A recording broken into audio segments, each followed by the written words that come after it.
Hello guys, welcome back to Kitu Teju learn and play. So ఈ వీడియోలో నేను ఐసిఎస్ఈ క్లాస్ 10కి సంబంధించిన సాహిత్యసాగర్ షార్ట్ స్టోరీస్లో 4th లెసన్ నేతాజీ కా చష్మాని హిందీ టు తెలుగులో ఎక్స్ప్లెయిన్ చేయబోతున్నాను. So let's start. हवलदार साहब को हर 15वें दिन कंपनी के काम के सिलसिले में उस कस्बे से गुज़रना पड़ता था. कस्बा बहुत बड़ा नहीं था जिसे पक्का मकान कहा जा सके वैसे कुछ ही मकान, और जिसे बाज़ार कहा जा सके वैसा एक ही बाज़ार था. कस्बे में लड़कों का एक स्कूल, लड़कियों का एक स्कूल, सीमेंट का एक छोटा सा कारखाना, 2 ओपन एयर सिनेमा घर और एक ठो नगर पालिका भी थी. नगर पालिका थी तो कुछ न कुछ करती भी रहती थी. कभी कोई सड़क पक्की करवा दी, कभी कुछ पेशाब घर बनवा दिए, कभी कबूतरों की छतरी बनवा दी तो कभी कवि सम्मेलन करवा दिया. इसी नगर पालिका के किसी उत्साही बोर्ड या प्रशासनिक अधिकारी ने एक बार शहर के मुख्य बाजार के मुख्य चौराहे पर नेताजी सुभाष चंद्र बोस की एक संगमरमर की प्रतिमा लगवा दी. यह कहानी उसी प्रतिमा के बारे में है, बल्कि उसके भी एक छोटे से हिस्से के बारे में. హల్దార్ సాహబ్కి 15 డేస్కి ఒకసారి ఆ టౌన్లో పని అనేది ఏదో ఒకటి ఉంటుందంట కంపెనీ సైడ్ నుంచి. ఆ టౌన్ అనేది పెద్ద టౌన్ ఏం కాదంట. ఒక పర్ఫెక్ట్ హౌస్ అంటే కొన్నే ఉన్నాయంట. ఇంకొక పర్ఫెక్ట్ మార్కెట్ అంటే ఒకటే ఉందంట ఆ మొత్తం టౌన్లో. ఆ టౌన్లో ఒక గర్ల్స్ స్కూల్, ఒక బాయ్స్ స్కూల్, ఒక సిమెంట్ ఫ్యాక్టరీ చిన్నది, ఇంకా 2 ఓపెన్ ఎయిర్ సినిమా హాల్స్, ఇంకా మున్సిపాలిటీ అలా ఉందంట. మున్సిపాలిటీ ఉంది కాబట్టి అది ఏదో ఒకటి చేస్తూ ఉంటుంది. లైక్ రోడ్స్ రిపేర్ చేయడము, పబ్లిక్ టాయిలెట్స్ కట్టించడము, అలా ఏదో ఒకటి చేస్తుంది.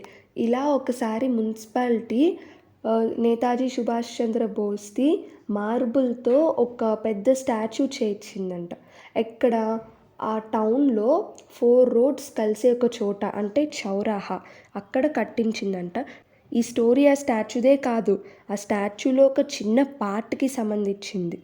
पूरी बात तो अब पता नहीं, लेकिन लगता है कि देश के अच्छे मूर्तिकारों की जानकारी नहीं होने और अच्छी मूर्ति की लागत अनुमान और उपलब्ध बजट से कहीं बहुत ज़्यादा होने के कारण काफ़ी समय ऊहापोह और चिट्ठी पत्र में बर्बाद हुआ होगा, और बोर्ड की शासनावधि समाप्त होने की घड़ियों में किसी स्थानीय कलाकार को ही अवसर देने का निर्णय किया गया होगा, और अंत में कस्बे के इकलौते हाई स्कूल के इकलौते ड्राइंग मास्टर, मान लीजिए मोतीलाल जी को ही यह काम सौंप दिया गया होगा, जो महीने भर में మూర్తి बनाकर पटक देने का विश्वास दिला रहे थे.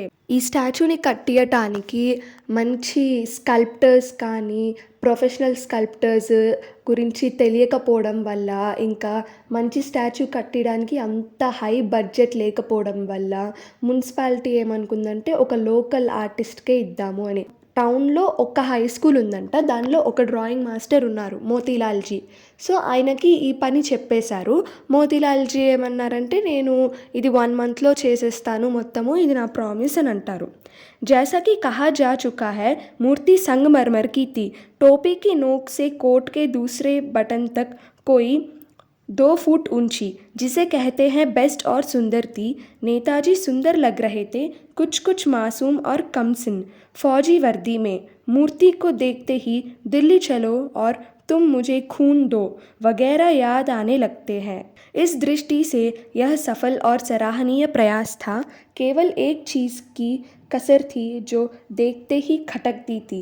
नेताजी की आंखों पर चश्मा नहीं था, यानी चश्मा तो था लेकिन संगमरमर का नहीं था. एक सामान्य और सचमुच के चश्मे का चौड़ा काला फ्रेम मूर्ति को पहना दिया गया था. हवलदार साहब जब पहली बार इस कस्बे से गुजरे और चौराहे पर पान खाने रुके, तभी उन्होंने इसे लक्षित किया और उनके चेहरे पर एक कौतुक भरी मुस्कान फैल गई. वाह भाई, यह आइडिया भी ठीक है. మూర్తి పత్థర్కి లేకిన్ చష్మా రియల్. టోపీ నుంచి కోట్ సెకండ్ బటన్ వరకు ఒక 2 ఫుట్ హైట్ ఉంటుందంట ఆ స్టాచ్యూ అనేది. నేతాజీ స్టాచ్యూ బ్యూటిఫుల్‌గా ఇంకా అది బెస్ట్ అన్నట్లే ఉందంట. బట్ ఆ స్టాచ్యూని చూసిన వెంటనే ప్రతి ఒక్కళ్ళు ఒకటి నోటీస్ చేస్తారంట. ఏంటంటే నేతాజీకి స్పెక్టికల్స్ లేవంట. ఉన్నాయి కానీ మార్బుల్‌వి కాదు. ఒరిజినల్ స్పెక్స్ ఉన్నాయంట. హల్దార్ సాహబ్ ఆ చౌరాహేకి వచ్చిన ఫస్ట్ టైమ్ ఆ స్టాచ్యూని చూసినప్పుడు ఆయనకి క్యూరియాసిటీ పెరిగి ఎక్సైట్మెంట్ పెరిగిందంట. ఆయన ఏమనుకున్నారంటే వావ్! అసలు ఏం ఐడియా ఇది. स्टैचू एमो मार्बल बट स्पेक्टिकल्स एमो ओरिजिनल। जीप कस्बा छोड़कर आगे बढ़ गई। तब भी हलदार साहब इस मूर्ति के बारे में ही सोचते रहे और अंत में इस निष्कर्ष पर पहुंचे कि कुल मिलाकर कस्बे के नागरिकों का यह प्रयास सराहनीय ही कहा जाना चाहिए। महत्व मूर्ति के रंग रूप या कद का नहीं, उस भावना का है, वरना तो देशभक्ति भी आजकल मजाक की चीज़ होती जा रही है। दूसरी बार जब हलदार साहब उधर से गुजरे तो उन्हें मूर्ति में कुछ अंतर दिखाई दिया। ध्यान से देखा तो पाया कि चश्मा दूसरा था। पहले मोटे फ्रेम वाला चौकोर चश्मा था, अब तार के फ्रेम वाला गोल चश्मा है। हलदार साहब का कौतुक और बढ़ा। वाह भाई, क्या आइडिया है। मूर्ति कपड़े नहीं बदल सकती लेकिन चश्मा तो बदल ही सकती है। तीसरी बार फिर नया चश्मा था। జీప్ చౌరాహా దగ్గర ఆగినప్పుడు హల్దార్ సాహబ్ ఆ స్టాచ్యూని ఎప్పుడు చూస్తూ ఉంటారంట. ఒక కంక్లూషన్కి వచ్చారంట. ఈ టౌన్ వాళ్ళు బాగా హార్డ్ వర్క్ చేశారు. ఇంకా వీళ్ళలో ఉన్న ఆ ఫీలింగ్, ఆ ప్యాట్రియాటిజం అదంతా బాగుంది. ఎందుకంటే ఈ మధ్య ప్యాట్రియాటిక్ పీపుల్ని ఫన్నీగా చూస్తున్నారు. హల్దార్ సాహబ్ టౌన్కి సెకండ్ టైం వచ్చినప్పుడు నేతాజీ స్టాచ్యూ పైన వేరే స్పెక్టికల్స్ ఉన్నాయంట. ఆయన మళ్ళీ ఎగ్జైట్ అయ్యి ఏమనుకున్నారంటే వావ్! అసలు స్టాచ్యూకి బట్టలు మార్చలేము బట్ స్పెక్టికల్స్ అయితే మార్చచ్చు కదా, ఇది మంచి ఐడియా అని. థర్డ్ టైం ఇంకొక స్పెక్టికల్స్ ఉన్నాయంట. हलदार साहब को आदत पड़ गई हर बार कस्बे से गुजरते समय चौराहे पर रुकना, पान खाना और मूर्ति को ध्यान से देखना। एक बार जब कौतूहल दुर्दमनीय हो उठा तो पान वाले से ही पूछ लिया, क्यों भाई, क्या बात है। यह तुम्हारे नेताजी का चश्मा हर बार बदल कैसे जाता है। पान वाले ने खुद के मुंह में पान ठुसा हुआ था। वह एक काला, मोटा और खुशमिजाज आदमी था। हलदार साहब का प्रश्न सुनकर वह आंखों ही आंखों में हंसा। उसकी तोंद थिरकी। पीछे घूमकर उसने दुकान के नीचे पान थूका और अपनी लाल काली बत्ती सी दिखाकर बोला, कैप्टन चश्मे वाला करता है। क्या करता है। హల్దార్ సాహబ్ కుచ్ సమజ్ నహీ పాయే. హల్దార్ సాహబ్కి హ్యాబిట్ వచ్చిందంట. ఇంకా ఆ టౌన్కి వచ్చినప్పుడల్లా ఆ స్టాచ్యూని చూడడము, పాన్ తింటూ తింటూ ఆ స్టాచ్యూని అలానే చాలాసేపు చూస్తూ ఉంటారంట. ఇంకా ఆయన క్యూరియాసిటీ ఆగక ఆ పాన్ అమ్మే అతన్ని అడిగాడంట, అసలు ఏంటి మీ నేతాజీ స్పెక్టికల్స్ ఎలా మారుతూ ఉంటాయి ఊరికే అని. పాన్ వాలా ఏమో అతను నోట్లో ఆల్రెడీ పాన్ ఉందంట, అది ఊసేసి అతని అన్ని 32 టీత్ బయట పెట్టాడంట. పాన్ వాలా బ్లాక్గా లావుగా ఉంటాడంట. ఇంకా చాలా హ్యాపీ లైఫ్ లీడ్ చేస్తాడంట. హల్దార్ సాహబ్ అడిగిన ఈ క్వశ్చన్ విని పాన్ వాలా ఫుల్గా నవ్వాడంట. అప్పుడేమన్నాడంటే కెప్టెన్ చష్మేవాలా చేస్తాడు ఇదంతా అని. హల్దార్ సాహబ్ ఏమన్నారంటే ఏం చేస్తాడు కెప్టెన్ చష్మేవాలా, चश्मा चेंज कर देता है। पान वाले ने समझाया। क्या मतलब, क्यों चेंज कर देता है। हलदार साहब अब भी नहीं समझ पाए। कोई गिराक आ गया समझो, उसको चौड़े चौखट चाहिए तो कैप्टन किधर से लाएगा, तो उसको मूर्ति वाला दे दिया, उधर दूसरा बिठा दिया। अब हलदार साहब को बात कुछ कुछ समझ में आई। एक चश्मे वाला है जिसका नाम कैप्टन है, उसे नेताजी की बगैर चश्मे वाली मूर्ति बुरी लगती है, बल्कि आहत करती है, मानो चश्मे के बगैर नेताजी को असुविधा हो रही हो। इसलिए वह अपनी छोटी सी दुकान में उपलब्ध गिने चुने फ्रेमों में से एक नेताजी की मूर्ति पर फिट कर देता है। लेकिन जब कोई ग्राहक आता है और उसे वैसे ही फ्रेम की दरकार होती है जैसा मूर्ति पर लगा है, तो कैप्टन चश्मे वाला मूर्ति पर लगा फ्रेम संभवतः नेताजी से क्षमा मांगते हुए लाकर ग्राहक को दे देता है और बाद में नेताजी को दूसरा फ्रेम लौटा देता है। वाह भाई, खूब, क्या ఐడియా హై. పాన్ వాలా ఏమంటాడంటే కెప్టెన్ చష్మే వాలా నేతాజీ స్పెక్టికల్స్ని ఎప్పుడు చేంజ్ చేస్తూ ఉంటాడు అని. అప్పుడు హల్దార్ సాబ్ ఏం అడుగుతారంటే ఎందుకు చేంజ్ చేస్తారు అని. పాన్ వాలా ఏమంటాడంటే ఒక కస్టమర్ వచ్చాడు అనుకో కెప్టెన్ చష్మే వాలా దగ్గరికి, ఆ కస్టమర్కి నేతాజీ స్టాచ్యూ మీద ఉన్న ఫ్రేమ్ తో ఉన్న లెన్సే కావాలి అంటే కెప్టెన్ చష్మేవాలా అది తీసేసుకొని కస్టమర్కి ఇచ్చి నేతాజీ మీద ఇంకొకటి పెట్టేస్తాడు స్పెక్టకిల్స్ అని. ఇప్పుడు హల్దార్ సాహబ్కి మ్యాటర్ కొంచెం కొంచెం అర్థమైంది. కెప్టెన్ చష్మేవాలా అని ఒక అతను ఉన్నాడు, ఆయన దగ్గర కొన్ని స్పెక్టకిల్స్ ఉన్నాయి, వాటిల్లో ఏదో ఒకటి తీసి నేతాజీ మీద పెడతాడు. ఇంకా కస్టమర్స్కి అది నచ్చితే నేతాజీకి సారీ చెప్పి ఆ స్పెక్స్ తీసి కస్టమర్కి ఇచ్చి ఇంకా కెప్టెన్ దగ్గర ఉన్న ఇంకొక స్పెక్టకిల్స్ తీసి అక్కడ పెట్టేస్తాడు. వావ్, అసలు ఎంత బాగుందో ఈ ఐడియా అని అనుకుంటాడు हलदार साहब। लेकिन भाई एक बात अभी भी समझ में नहीं आई। हलदार साहब ने पान वाले से फिर पूछा, नेताजी का ओरिजिनल चश्मा कहाँ गया? पान वाला दूसरा पान मुंह में ठूंस चुका था। दोपहर का समय था, दुकान पर भीड़ भाड़ अधिक नहीं थी। वह फिर आंखों ही आंखों में हंसा। उसकी तोंद थिरकी, कत्थे की डंडी फेंक पीछे मुड़कर उसने नीचे पीक तूखी और मुस्कुराता हुआ बोला, मास्टर बनाना भूल गया। पान वाले के लिए यह एक मज़ेदार बात थी, लेकिन हलदार साहब के लिए चकित और द्रवित करने वाली। यानी वह ठीक ही सोच रहे थे। मूर्ति के नीचे लिखा मूर्तिकार मास्टर मोतीलाल वाकई कस्बे का अध्यापक था। बेचारे ने महीने भर में मूर्ति बनाकर पटक देने का वादा कर दिया होगा, बना भी ली होगी, लेकिन पत्थर में पारदर्शी चश्मा कैसे बनाए जाए, कांच वाला यह तय नहीं कर पाया होगा, या कोशिश की होगी और असफल रहा होगा, या बनाते बनाते कुछ और बारीकी के चक्कर में चश्मा टूट गया होगा, या पत्थर का चश्मा अलग से बनाकर फिट किया होगा और वह निकल गया होगा। उफ। హల్దార్ సాహబ్ పాన్వాలాతో ఏమంటాడంటే, నాకు ఇంకొక విషయం అర్థం కాలేదు, నేతాజీ ఒరిజినల్ స్పెక్టకిల్స్ ఏవి అని. పాన్వాలా ఇంకొక పాన్ పెట్టుకున్నాడు నోట్లో, అది ఊసేసి గట్టి గట్టిగా నవ్వడం మొదలుపెట్టాడు. మళ్ళీ అతని పొట్ట కూడా ఊగింది, అంత నవ్వాడు. అయితే అప్పుడు ఏమన్నాడంటే మాస్టర్ చేయడం మర్చిపోయాడు అని నవ్వుతూ చెప్పాడు. హల్దార్ సాహబ్ ఏమో ఇది చాలా సీరియస్గా కన్సిడర్ చేశాడు. Though it's a funny thing for paanwala, Haldar sahab చాలా సీరియస్గా కన్సిడర్ చేశారు దీన్ని.